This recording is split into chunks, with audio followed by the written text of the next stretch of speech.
difícilmente cambie la parte ofensiva. Yo creo que van a seguir jugando los dos uruguayos. Sigue sin poder convertir en condición de visitante por torneo local. Claro. Ha hecho, desde que juega en Boca, 26 goles en 73 partidos, con 3 asistencias. Poca cantidad de asistencias para jugar ahí adelante.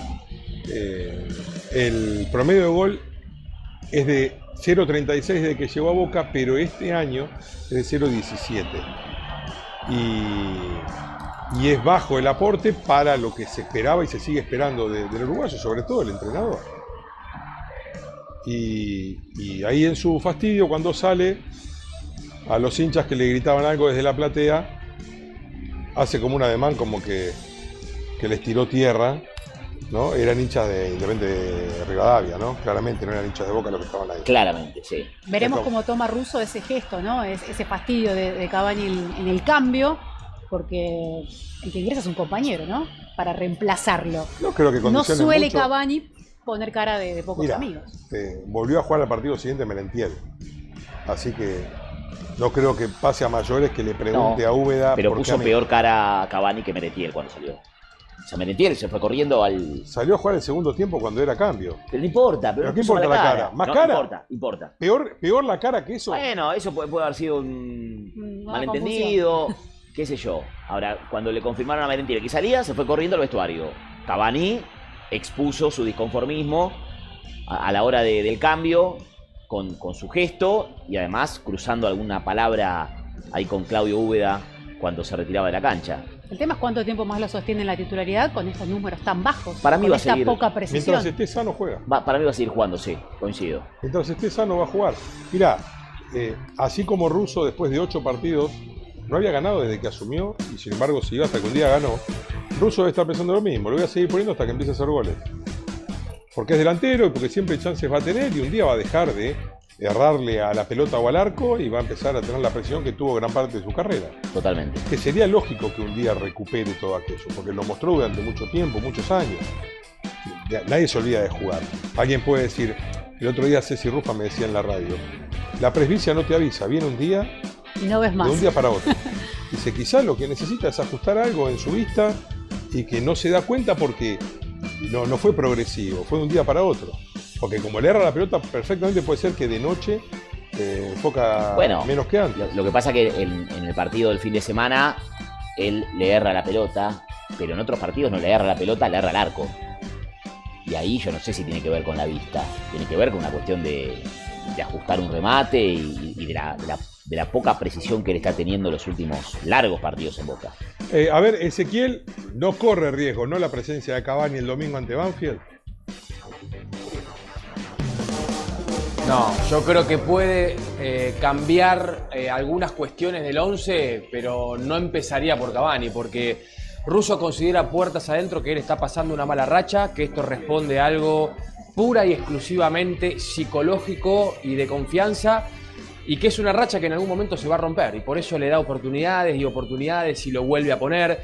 Y si no salió en aquel partido en la previa de Racing, esos 15 días donde no hubo fútbol y parecía que iba a jugar para los suplentes y que salía del 11 y finalmente se terminó metiendo, bueno, yo creo que no va a salir ahora, sobre todo después de haber ganado. Una manera de mantener la tranquilidad es no tocar mucho o casi nada de lo que te dio resultado el último fin de semana, y por eso yo creo que el doble 9 Merentiel Cavani se va a mantener, como así también otra de las certezas que arroja el partido contra Independiente y Rivadavia, tampoco se va a mover el doble 5.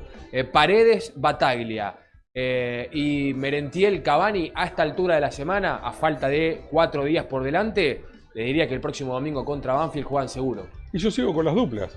¿Por qué se rompería Di Lolo Pellegrino? No hay motivo. Claro.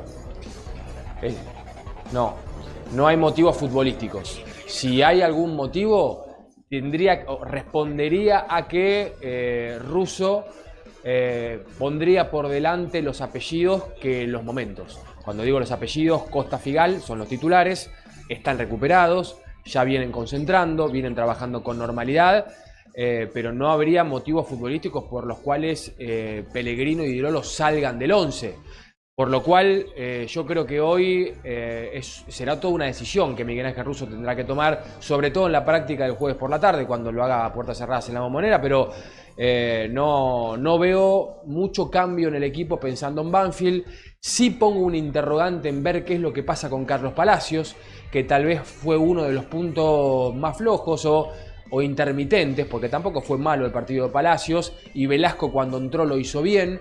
Entonces, pensando en el armado del 11, la pregunta es, ¿está en condiciones Russo de poder repetir contra Banfield? Sí. ¿Lo hará? Bueno, eso va a depender de si quiere hacer algún retoque. Lo que no me imagino son cambios grandes en el equipo que arrancó en Mendoza. Alguien puede decir que, bueno, pero en condición de local hay que ver cómo trata el hincha Palacios. El tema es que el otro día en Mendoza había 15 hinchas de Boca. Sí, Por obvio. lo cual ya hubo una expresión desde la tribuna para con el chileno. ¿Cómo fue eso, Ezequiel? ¿Lo trataron bien o hubo algún tipo de murmullo cuando fue mencionado? No, hay algún murmullo, pero se termina diluyendo, no es una reprobación general. Tampoco en la Bombonera, en las últimas veces cuando fue mencionado, los últimos partidos él no estuvo como titular, fue al banco de los suplentes, lo mencionaban en el cartel y tampoco.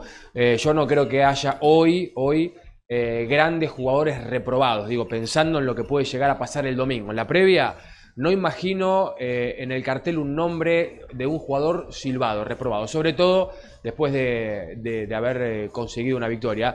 Pero está claro que Carlos Palacios va a tener que dar mucho más de lo que viene dando hasta ahora, porque desde que llegó a Boca, yo creo que fue de mayor a menor.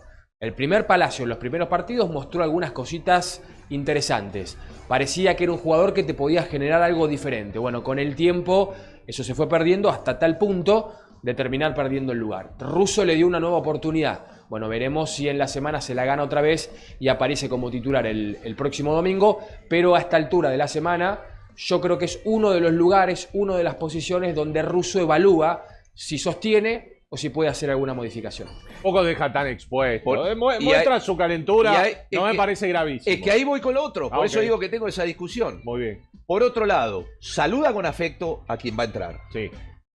Comprometido en el banco de los suplentes, dando indicaciones para que el equipo vaya adelante. Es decir, como habiendo puesto rápidamente la cabeza fría para volver a alentar a sus compañeros. En ese sentido, me parece que su reacción casi inmediata después de la calentura fue positiva. Estoy con Incluso este saludando al que segundo venía. Guido. ¿Eh? Apoyo a este segundo Guido. Incluso alentando a Milton Jiménez que entraba por él.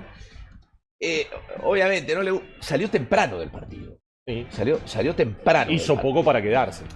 ¿no? Hizo poco para empezarlo. Bueno, Por empezar. eso es parte de su historia en este tiempo. Hizo claro, poco para sí, empezarlo. Y obvio. yo creo que hoy por hoy Edinson ahora tiene que estar pensando seriamente, pucha, Jiménez está mejor que yo también. Jiménez hizo el gol contra Racing. El otro día Entró bien.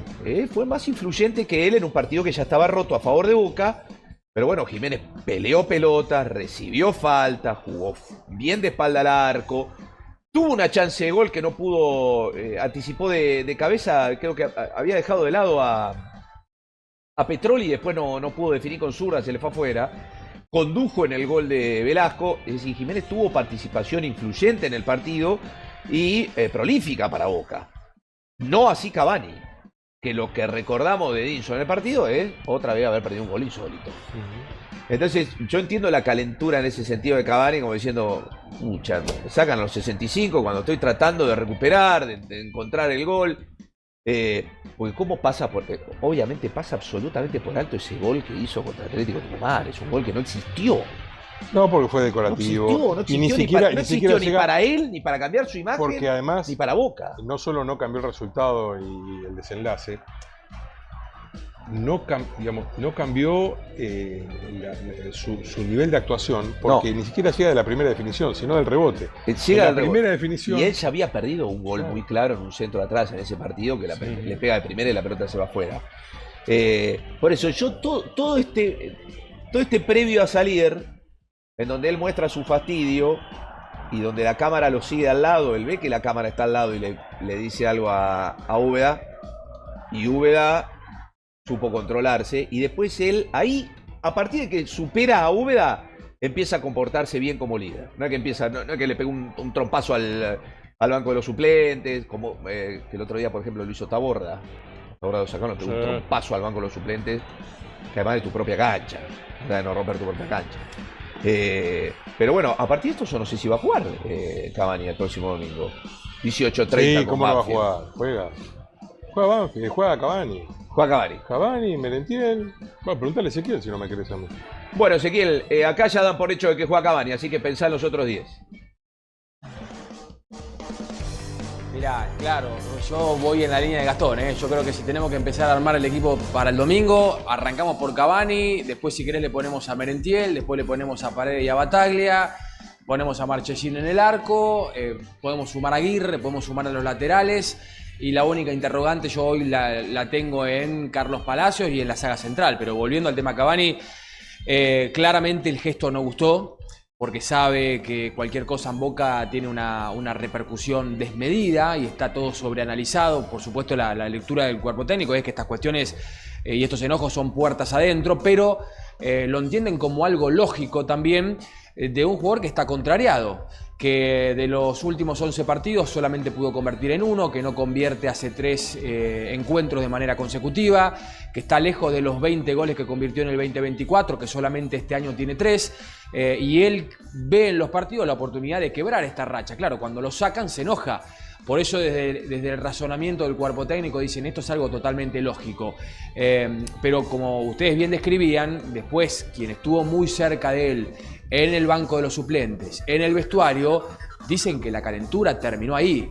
Y en los gestos se ve y en cómo él sale caminando del vestuario. No es que se quedó de brazos cruzados en el banco de los suplentes o se fue caminando al micro solo primero y se metió y se quedó ahí enojado. Es más, todo lo contrario, él está enojado con su momento.